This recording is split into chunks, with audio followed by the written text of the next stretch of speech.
Hi po everyone! Welcome again to my channel. Bago po tayo mag-start mga ka-agri, mag-shoutout po tayo sa aking mga members. Ang pinakabago kong members ay si Sir Edo 5058. Ayan, maraming salamat po at ako si Nika. Maraming salamat si Skoy at saka si Sir Prince Niljin.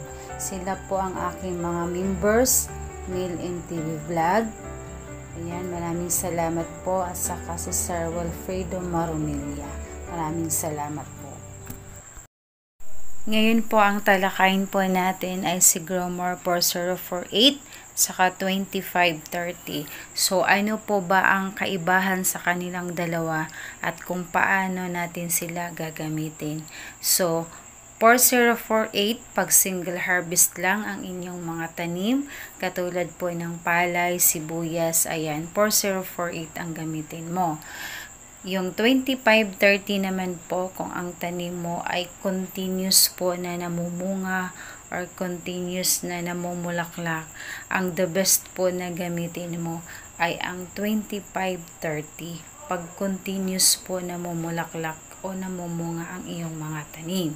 Katulad po ng talong, sitaw, mga ganyan po. So, si 4048 po ay single harvest, samantalang si 2530 ay continuous po na namumunga o namumulaklak.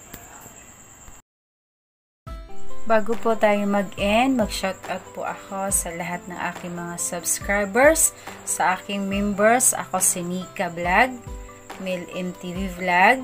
Ayan, maraming salamat po sa inyo, Sir Prince Niljin. Ayan, maraming salamat po sa lahat ng inyong suporta, Sir Wilfredo Marumilla, at sa lahat ng aking mga subscribers, mga ka-agris, at sa lahat po ng team. So, maraming salamat po sa lahat ng inyong suporta na lagi po kayong andyan para sa akin. So, maraming salamat po at good luck po sa ating mga pananim. Thank you!